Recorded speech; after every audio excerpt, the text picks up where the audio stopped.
is all about the corporate social responsibility and the overall Indian financial system. So let's begin with the corporate social responsibility. What is all about it?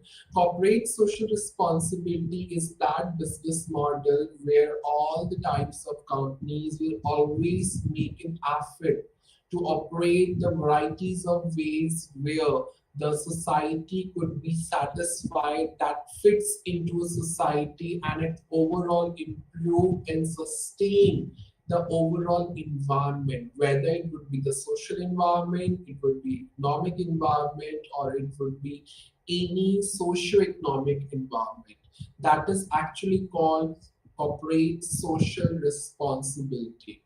It also helps that how it improves the society and just build up a positive brand image for all those companies who are actually involved to build up or to improvise the society. The corporate social responsibilities also includes the four main categories. The first one is environmental impact, or in other words, we can talk about the environmental responsibility, that how the particular businesses and firms will improve the environment by putting up ethical, or you can say environmental standards or the policies, and whereupon their own responsibility to save the environment. The next one is ethical responsibility. There are always we come up true leaders who always focus upon the business ethics, where they will teach their employees that what would be the right way to work on that particular task or project. The next one is philanthropic entrepreneurs, and the next one is financial responsibility. So we come up one by one and describe all these particular categories in the upcoming slides. The corporate social responsibility is always, you can say, a self-regulating business model which always helps and motivates a company to be a socially accountable to its own company, its own stakeholders, and as well as for the public.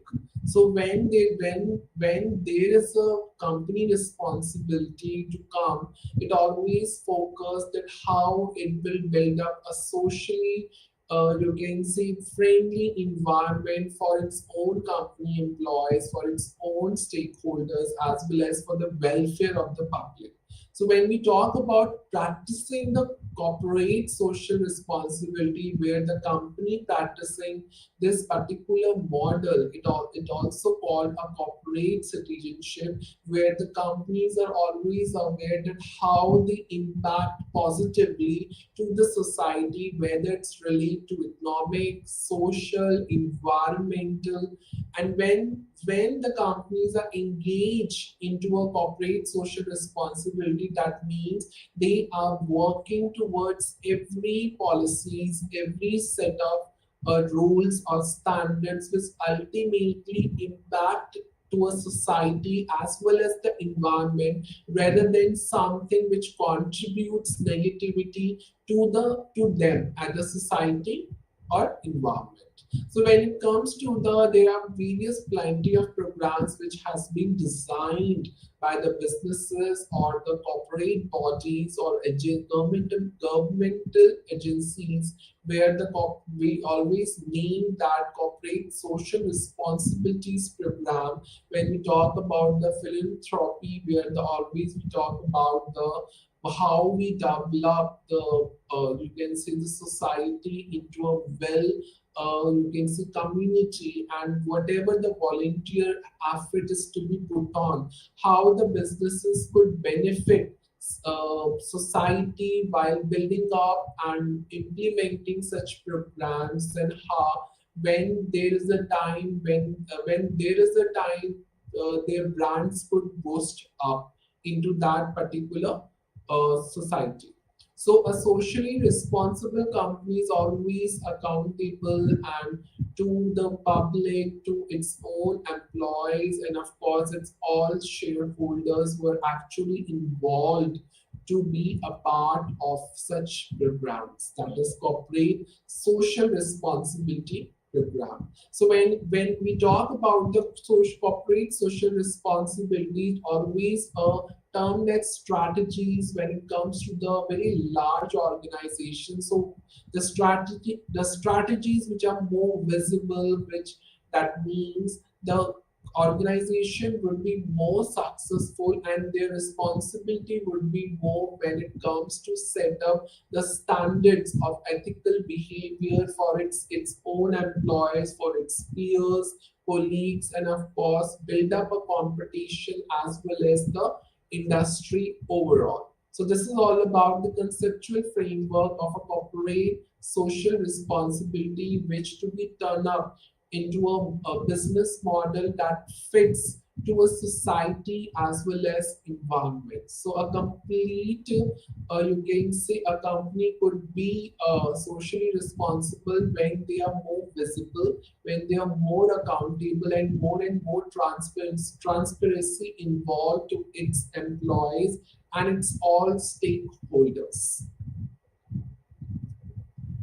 These are the company examples, the two main examples that how the corporate social responsibilities has been worked till yet. So in its 2022, the environmental and social impact report that always states or highlights that Starbucks always take care of its workforce, the whole planet, which always focus on the corporate social responsibility priorities and the goals through putting up a stock grant, how they will give in other words, we can take the funds grants, how the additional medical, family, and educational benefits it's to be provided to its peers. And the company goals is always their company goals always include achieving the 50% reductions in greenhouse gas emissions of water consumption and waste by 2020. So automatically, the when we talk about the environment, when we talk about the society, they are the particular priorities that they were willing to give up to their own workforce. But when we talk about the company goals, is all towards the protecting the environment. Is always include that 50% reduction in the greenhouse gases emissions, water consumption, and the waste in by 2020 as well. And that is called the corporate social responsibility model, where it shows a more visible, more transparency has been portrayed in this particular example, and that's why in this particular example the company that's called the Starbucks is a more visible, accountable to itself and its all shareholders and stakeholders.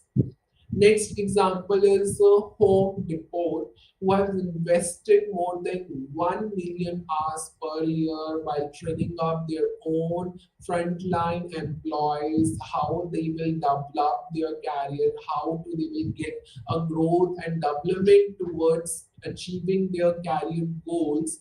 And it always aims to produce and how they will such after the training, how they will procure the 100% renewable energy so that they can operate their own facilities by 2030.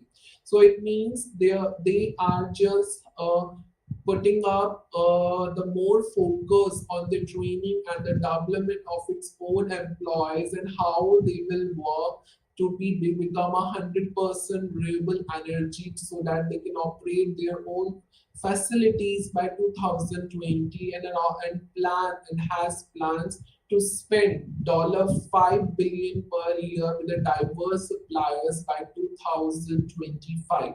That means this company is always focused at how they protect the environment, which are actually beneficial to its to the society as well as for the industry as well, and so that whatever the training has been provided to such employees, they will advance their career and help to the diversified industries and the companies that how they will procure 100% renewable energy. Now we come up to the types of corporate social responsibility. So when we talk about the types of corporate social responsibility, the first one is environmental responsibility. So when we talk about environmental responsibilities, always aims to preserve the environment, to protect the environment, and always aim to reduce the pollution, to reduce the gas emissions in the manufacturing, how they would recycle the materials, how they will replenish the natural resources like trees or plants, how they will make up a create a green product line consistence with corporate social responsibility, how they will put up, how they will create an organic products which are always consistent with the corporate social responsibility, and that is called environmental responsibility, where all the necessary action is to be taken to protect the environment.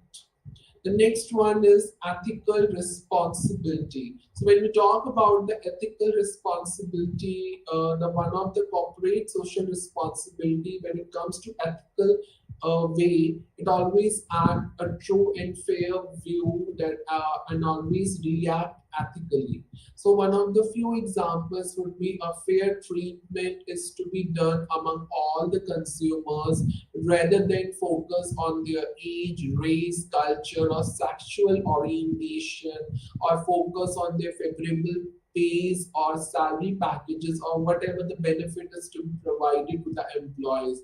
Instead of focusing on these factors, just have a fair treatment is to be done to all the employees. There should be no discrimination while considering the all these demographic and socioeconomic factors in terms of ethical responsibility. So automatically a full disclosure or transparencies always exist for the impact of the investors, and that is the ethical you can say factor of all the organizations. So those particular investors who are investing in your company, they have a right to look up the full disclosure of all those financial statements, that at what level the company where I have invested or the investors have invested their own money, actually where it stands for, whether they are earning actually or their financial position has been strong or not.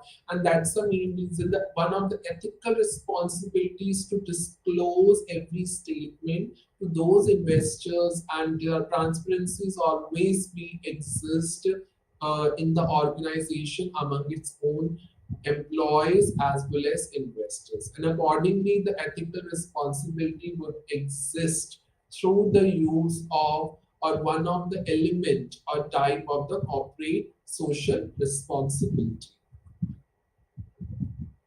The next one is philanthropic responsibility. When we talk about the philanthropic responsibility, it always focus about the donations and whatever the company profit, just donate to the charities. Whatever the transaction has been done, just align with the company you can say benefits for the company support, that how the company to be built up with the help of those transactions with the suppliers and vendors that align with the company benefits, or the it's always beneficial when it comes to the employee future you can say events, like for example to funds to or to sponsor the fundraising events. When we can talk about the NGOs, where the NGOs is always come up forward to raise all the funds from the public to sponsor the funds to those events which are actually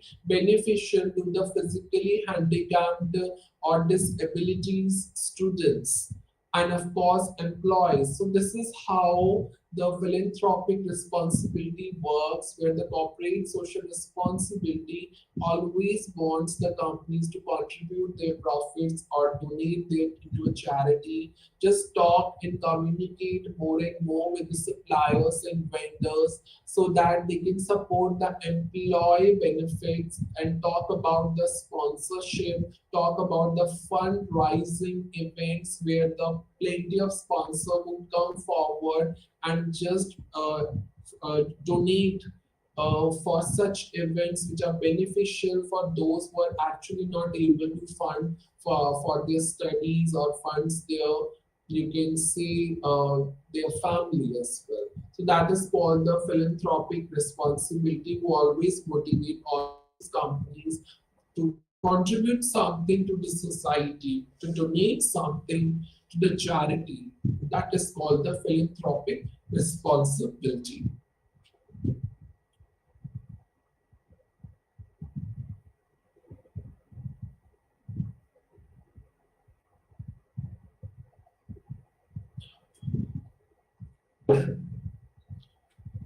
And the last one is financial responsibility. So when we talk about the financial responsibility, the corporate social responsibilities always requires a companies to mainly focus or to prepare those plans where the financial investment is required in programs, in donation, in charity events, in product research, including whatever the research and development process for those products that actually encourage the sustainability and creates those diverse workforce, or implement you can say a directorate ethical institutions, or make up a social awareness programs, or whatever the environmental initiatives. Financial responsibility, the company is more responsible to make up the financial investment plans for all those particular programs, all those particular charities, all those particular organizations where such plans would work in terms of research and development, which plans for the donation, which plans for the product research, which always encourage to sustain into something that fits in for a society, and just create a you can say more relevant workforce which are diverse in nature, and implement all those ethical institution, environmental initiative, and social awareness program, so that where the financial investment plans could always work more ethically, more environmentally, and more of philanthropically. So that is actually called the financial responsibility, because every responsibility needs finance, and that becomes the financial responsibility. Now we talk about the drivers in corporate social responsibility. The first one is ethical leadership. Here we are talking about the leaders, are true leaders who are a champion in their own ethical behavior, and always motivate and set up the standards of ethical behavior for the entire organization. Companies always support the ethical decision making in all the levels of organization, and their commitment is always focused toward ethical business practices. And through the we can talk about through the appropriate and efficient leadership training programs that mainly focus about the importance of how the decisions is to be soundful, how we can foster the you can say a corporate culture which always committed to the corporate social responsibility. The next one is stakeholder engagement. If we think beyond the philanthropy about the benefits towards the society, it always talk about it how It will engage with a diverse set of stakeholders. So, though whatever the corporate social responsibility programs is to be made, must involve, consider all the needs of the various stakeholders, whether it include communities, whether it include employers, customers, or investors. And always, this approach is always be, you can say, aligned with all the expectation and concerns of the broader community. So the more and more active the corporate social responsibility programs in and involved in all the types of the stakeholders, and must be and they also involved in a decision making processes that means a trust, a sense of shared responsibility would generate or would build up among them. And that is also the one of the strongest driver in a corporate social responsibility. The next one is transparent reporting. So one of the main element of the corporate social responsibility is accountability and trust. So it is something that always encourage to all those businesses to measure, to report whatever the effective, whatever the corporate social responsibility policies and plans that you have built up, that how much it is effective for the society. So just prepare and measure what would be the impact on the society. And the companies who are openly talk about or communicate about the corporate social responsibility efforts, about their progress, about their challenges, actually they will build up a credibility, they will build up an accountability with those stakeholders who are actually associated with the company, yeah, with you for a long period of time. So if we talk about, if you can if the business publish the annual sustainability report, but what the company goals has been achieved towards protecting the environment, towards improving the society, and what would be the parameters and measures has been adopted, how they will protect the environment as well as improve the society. If any annual report has been maintained by the organization and was giving up a detailing about its own goals, so that's called a transparent reporting. Next one is sustainable business practices. So when we talk about the sustainability, it always you can say a cornerstone when it comes to the corporate social responsibility, where the companies are actually adopting the sustainable practices in their operations, in their supply chain, in their product management as well. So their main focus is commitment when it comes to the more eco-friendly material, fair labor practices, and of course the advocacy or to think about the environmental causes as well.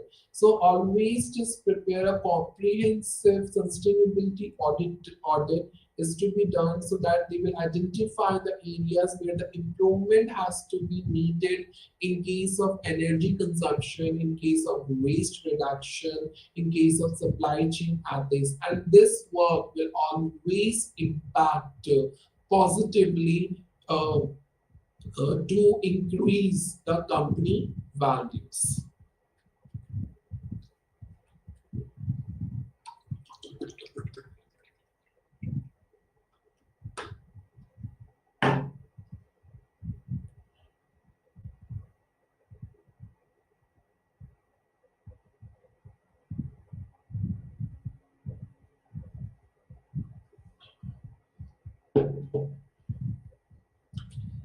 The next the next one is social innovation. As you are very well aware that innovation is always extend beyond the products and services as well. Innovation is always find a soundful solutions to whatever the challenges is actually facing by the society. And here we can talk about the social innovation, who actually takes the various forms from developing stage to undeveloped stage, how they will develop the training programs, the hiring processes, and how they will support, how the businesses will support the education initiatives. There are so many software, or you can say the IT industries, where always talk about the technologies where the global challenges is always involved, such as the accessibility and the environmental sustainability. And when we talk about these challenges, the corporate social responsibility, it always present a unique opportunities where the diverse or a collective team members which belongs to different you can say companies in different countries come together, build up a creative ideas or innovative ideas, and just work on the corporate social responsibility projects, so that whatever the goals of the companies, the core goals and values or mission of the company can easily be fulfilled. So this is how the social innovation, which is one of the main driver of the corporate social responsibility, which build up. So here we can just finding out the solution of the various challenges.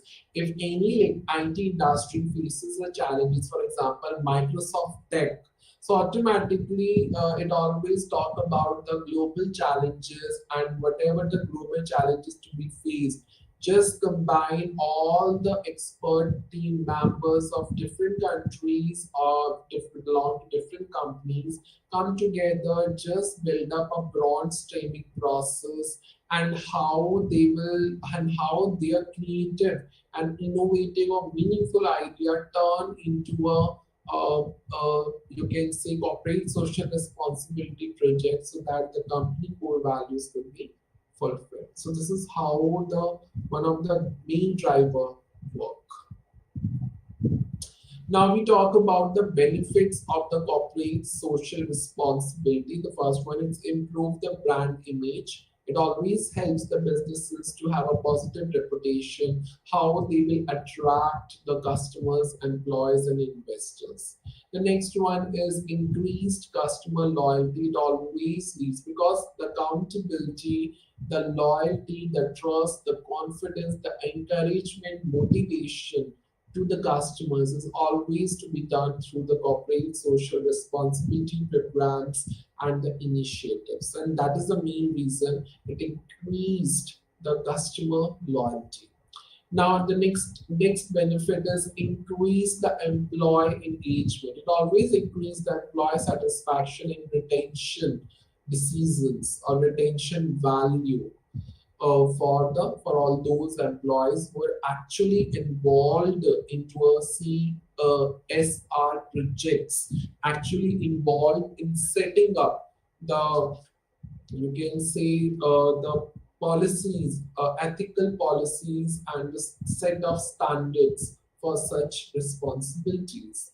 Next one is increased revenue. It always increased revenue and the market share as a overall. Next one is attracting top talent. Of course, as I told that in the social innovation, just an expertise team members would come together, being as a collective team, focus on the innovative ideas to implement the corporate social responsibility projects. And this is how they can help and attract and develop a top talent. Next one is increased investment opportunity. It always increase the investment opportunities when it comes to the creating a brand image towards this product among the customer space. So this is how, and there the investment is to be incurred for advertisement, publicity, and and so on. Next one is risk mitigation. A corporate social responsibilities always helps the businesses to avoid all those activities which actually needs a lengthy legal proceedings. So that is also in corporate social responsibilities always help in that, and how how to avoid such lengthy legal proceedings, legal, you can say, laws which are involved in particular businesses. Next one is improved operational efficiencies. It always helps to improve the operational efficiency when it comes to operate all those facilities that are actually involved in a particular business. Next one is long-term financial success, and of course, corporate social responsibility when it comes to the financial investments. It always leads to a success in the long run.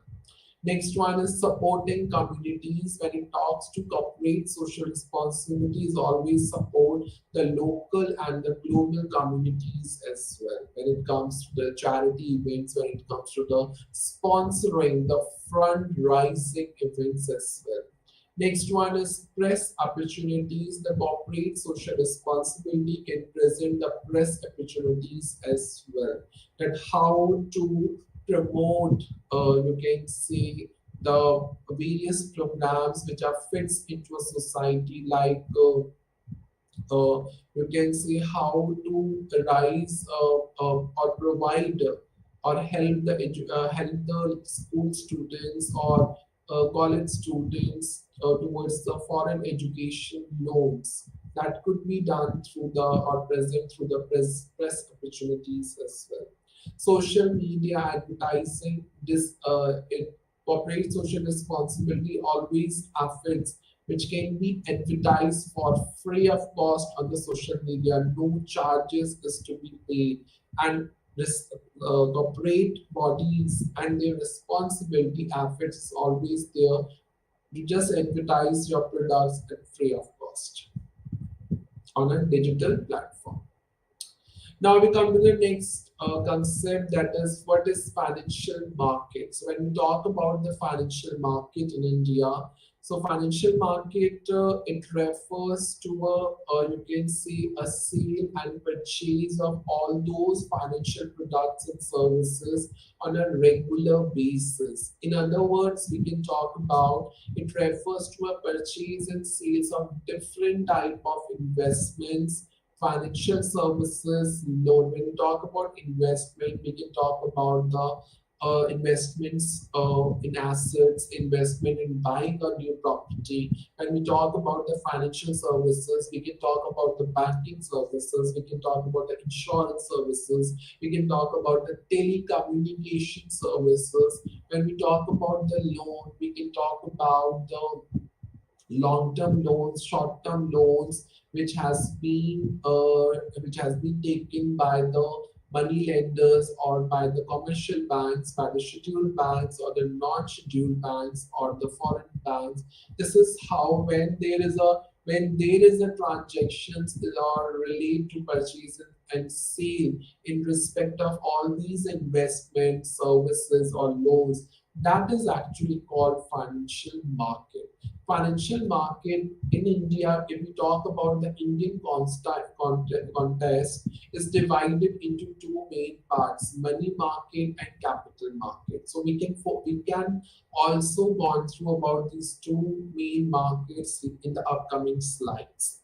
Financial market is could be any marketplace where the trading of securities, trading of security, it could be shares, it could be any kind of financial services, could be loan that takes place. That is also called the financial market.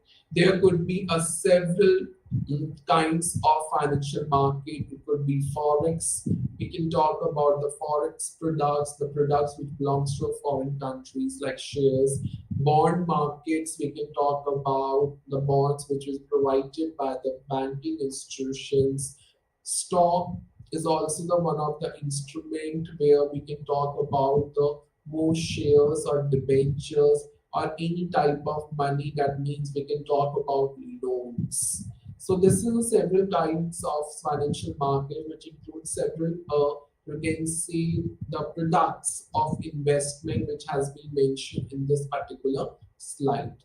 Next is financial markets. It include all those securities and assets which are either listed in a regulated exchanges. We can talk about the National Stock Exchange. We can talk about the Bombay Stock Exchange. We can talk about the securities. You can say Exchange Board of India.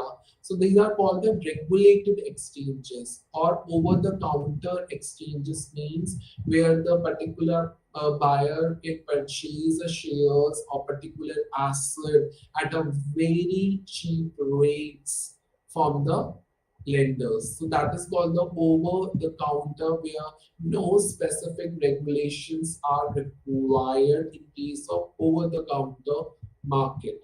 But when we talk about the regulated exchange, where the specific regulation has to be accepted, has to be followed by both the parties, whether it would be the buyer and the seller. But over the counter, there is no strict or any specific regulations involved. So both the parties free to either to purchase or resell according to their own requirements.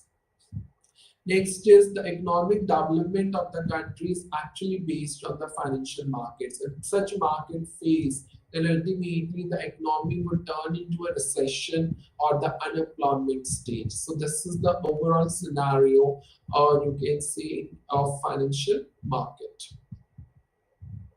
How the financial market is working. So there is a process when we talk about the lenders who are individuals or household.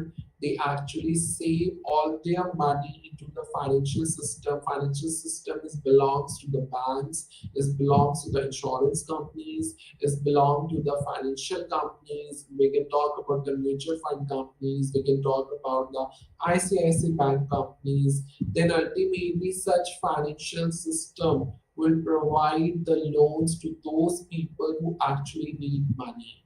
And that is the whole process would work in case of banking institution, in case of insurance institution, in case of any finance companies. We can talk about Muthoot Finance Company, that is also come under the financial system where the people save money into such companies, finance companies, and ultimately they provide the loans to all those borrowers who actually need funds. So this whole process is actually called the working of financial market. This is a way that how the financial market would work. So the household save money in the financial system, and such funds would channelize in the form of loans and provide it ultimately to the borrowers. So financial market has several functions. Actually, they connect with the borrowers and the lenders of funds, and how they process and discover the price and determine the prices of such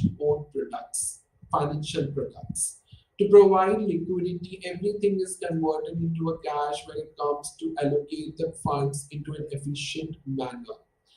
How easy access of funds to the borrowers when it reduces the cost of the transaction.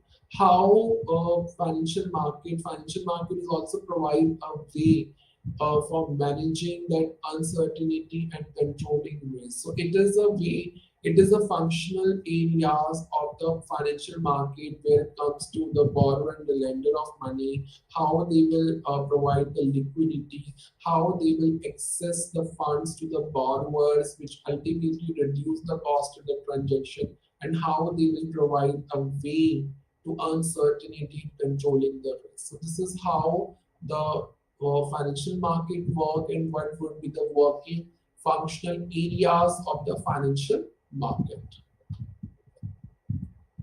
Now we talk about the structure of financial market in India. So when we talk about the structure of financial market in India, the financial market are actually divided into two main components. That is the money market and the capital market. And later on, the capital market is also further divided into two markets, that is primary and secondary market. So let's begin with this structure.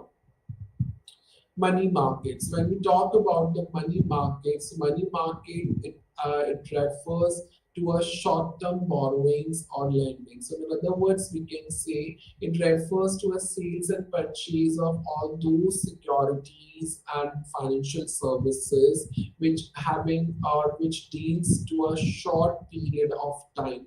That means the period is less than the 12 months, and that is called capital market. So if any transaction has been done before 12 months or before 1 year, that is called money market. So in this particular market, a large volume transaction between the traders and institution could be done, but at a wholesale level. So when we talk about in the retail level, the money market is always involves the mutual funds which has to be bought by the individual investors, and whatever the individuals open the accounts into a banks. So whatever the assets, whether it would be shares, it would be debentures, it would be bonds, it could be any type of financial loans, financial services, are actually risk-free and highly liquid. And such assets are actually converted into a cash immediately. So as the mature period, as the 1 year is less, or any period which is less than the 1 year, that means the risk of volatility is actually low, and the returns that we get from the investment is also low in case of money market. So one of the common examples of money market who are traded in such market are treasury bills, commercial papers, certificate of deposits, and the bankers acceptance. So any transaction or any trading of securities would exist or less than the year. That is actually called the money market. Now we talk about, as in the previous slide, I'm talking about the examples of the money market that actually call the instruments of the money market as well. So now we can focus one by one the various instruments of the money market. So when we talk about the money market, we can talk about first one is call market and notice market. So when we talk about the call market and notice market, it is that market for all those short-term financial funds which are actually payable immediately and in full when the lender demands them. So when any lender demands any financial funds, that means any buyer has to pay immediately and in full when any of the lender demands such funds, and that is actually called the call market and the notice market. When we talk about the commercial papers,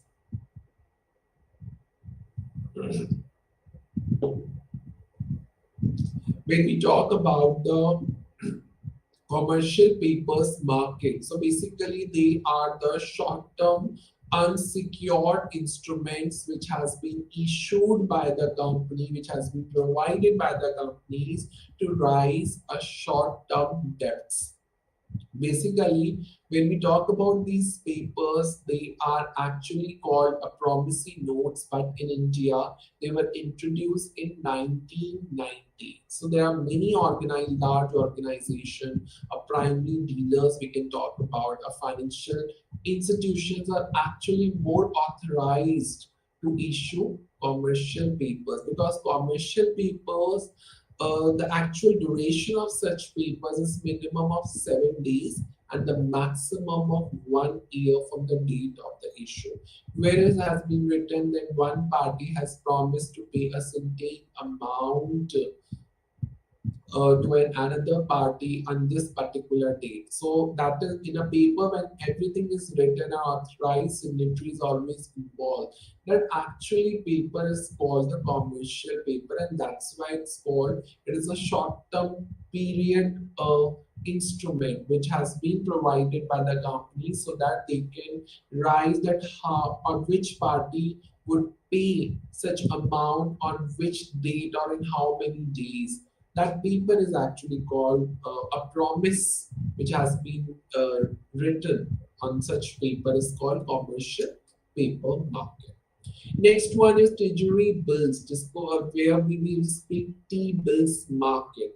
T-bills are actually the short-term borrowing instruments which are being provided by the government of India. So these are the bills which will be provided by the government only, and no other bills will be provided by the government.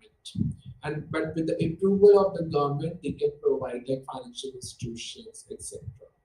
So these are the form of a bill that does not arise from any genuine transactions in goods. So this is a such kind of instrument which is issued by the Reserve Bank of India only. Next one is commercial bills market. Commercial bills is always a bill of exchange and promissory note. Such note is always talked about. It is a financial instrument in which a particular note issuer or note pay will always take up a promise, where the two parties will take up a promise to pay a certain amount of money either on demand or either in a specified period of time to a particular person. That is called the commercial bill, where the promise, where every transaction towards paying of the debt, right, at a specified date, that actually called the commercial bills market. Next one is certificate of deposit market, where the certificate of deposits are actually negotiable money market instruments against those funds which are actually deposited into a bank or any other financial institutions like Muthoot Finance Company. We can talk about Federal Finance Company, just for a fixed period of time, where you just keep your money safe into a bank or any other financial institution just for a fixed period of time at a specific rate of interest. That is called the certificate of deposits. Next one is money market mutual funds. We say triple MFS. When we try to increase the more participation of the individuals and small investors in a money market, or to provide an additional short-term funds to the investor, then such instrument has been introduced in April 1991, and the detailed screening of such instrument was announced by the Reserve Bank of India in 1992. So when to increase more and more participation of individual investors into a money market in terms of having up or investing the additional short-term funds, then this concept has been introduced. This concept has been done by the mutual fund companies, and it is an investment scheme which is mostly run by the asset management companies. So these are the six instruments which are very important to understand about what is all about and what would be the instruments of money market. The next one is capital market. As the money market deals with the short-term securities and deals for the trading of securities for a short-term period, but the capital market deals for a long-term period, it's above 1 year. Any transaction or any exchange of trade of securities has exist more than a year, that is called the capital market. So the securities which have a maturity period of more than a year and actually traded in the market, that market is called capital market. And in such market, the debts as well as the equity shares or debentures would always involve, and such products will be traded in such market. So capital market is a very large market and always run for a long period of time. So it depends upon the buyers that which market they have to prefer more. Participants of the capital market would be the foreign institutional investors, financial institutions, non-residents of India, individuals, and so on. So these are the participants of the capital market. And furthermore, the capital market is divided into primary and secondary market. So this is the capital market, as the capital market is divided into two markets, primary and secondary markets. So this is the difference between the primary and secondary market. So when we talk about the primary market, is a new issue market when there are new products has been launched and issued into a market. Then market actually deals like primary market. It's a new issue market. When it comes to the secondary market, it's the after issue market. So when anything has been done after issuing into a new market, that is called secondary market. When it comes to the functions of the primary market, it's a origination, underwriting, and distribution. When it comes to the secondary, it deals with the buying and selling between the investor without any involved or whoever the issuing company is. When we talk about the role, the stock are issued for the first time. That is when anything new is to be issued, then stock are issued for the first time. But when we talk about the secondary, stocks are actually traded once issued. So before issuing, the primary market work involved. After issuing, the secondary market would work involves. When we talk about the primary, investment banks are actually involved in it. That means the financial institutions. But when we talk about the secondary market, the brokers, intermediaries, or the middlemen are always involved in the secondary market.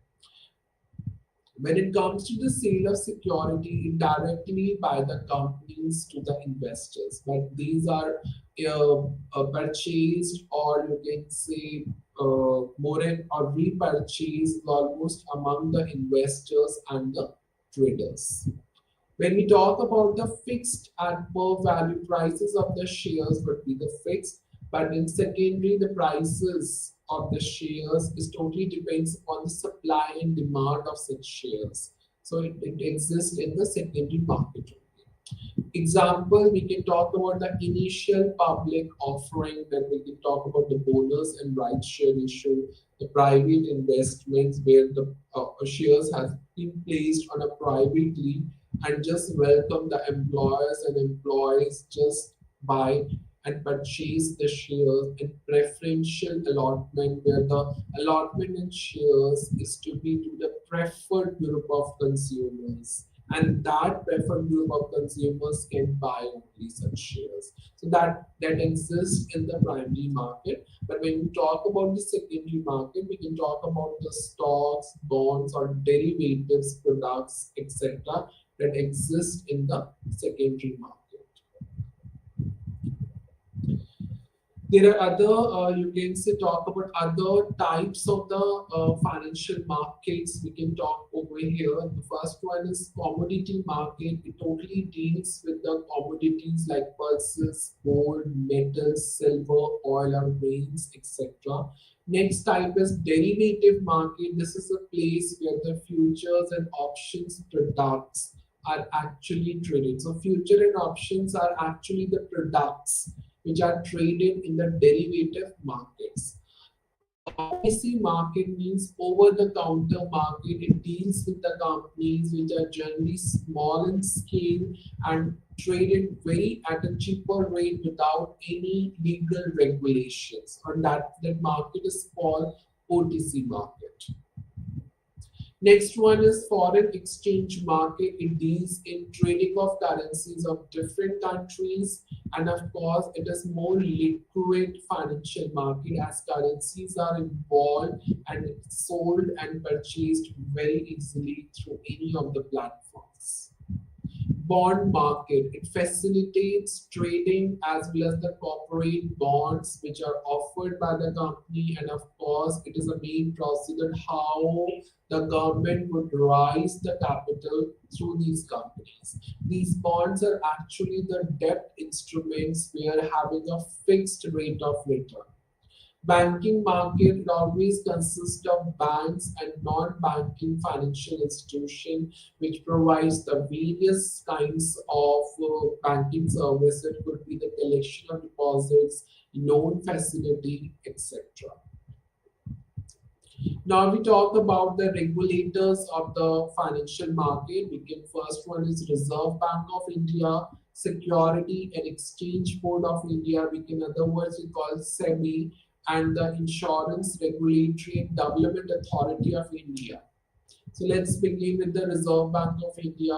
Reserve Bank of India is always act as a chief and the most significant regulatory body or self-regulatory body for all the financial institutions related to the banking or non-banking institutions.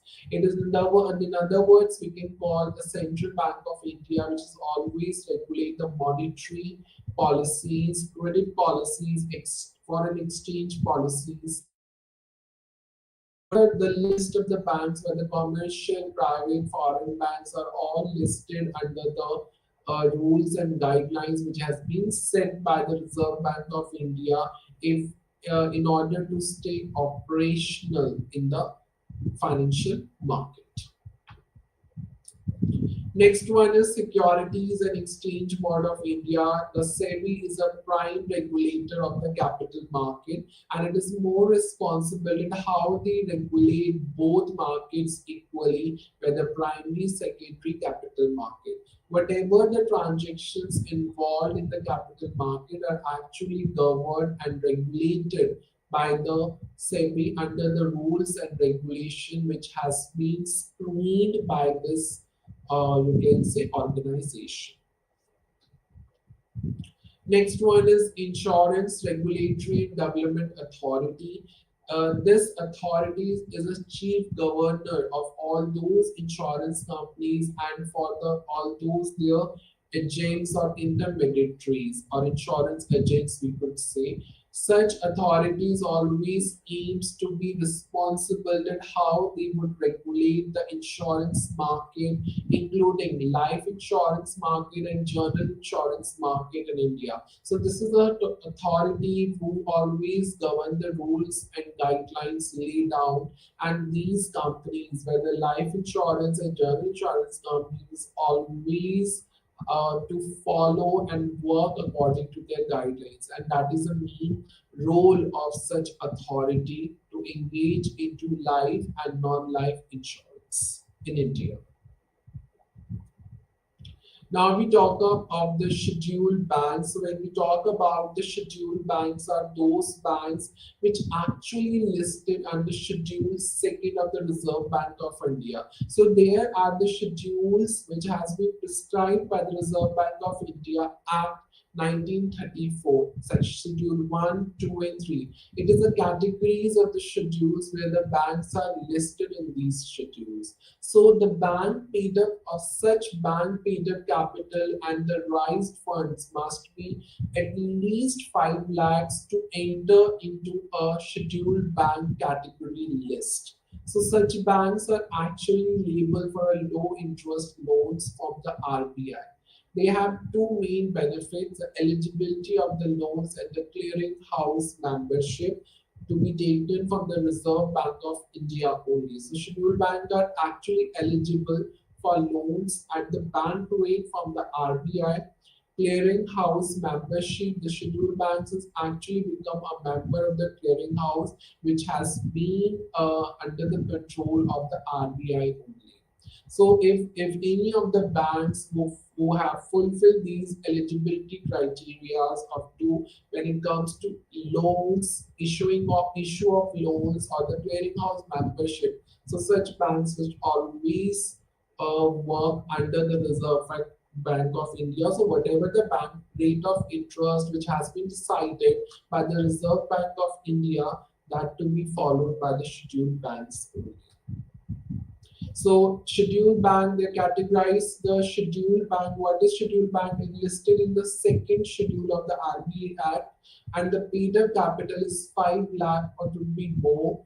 They have to maintain the cash reserve ratios and they are authorized to borrow funds from the RBI also. They are comparatively more financial stable.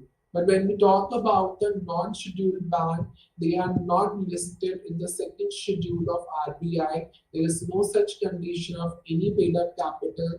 They maintain the cash reserve ratio amount with themselves only rather than with RBI.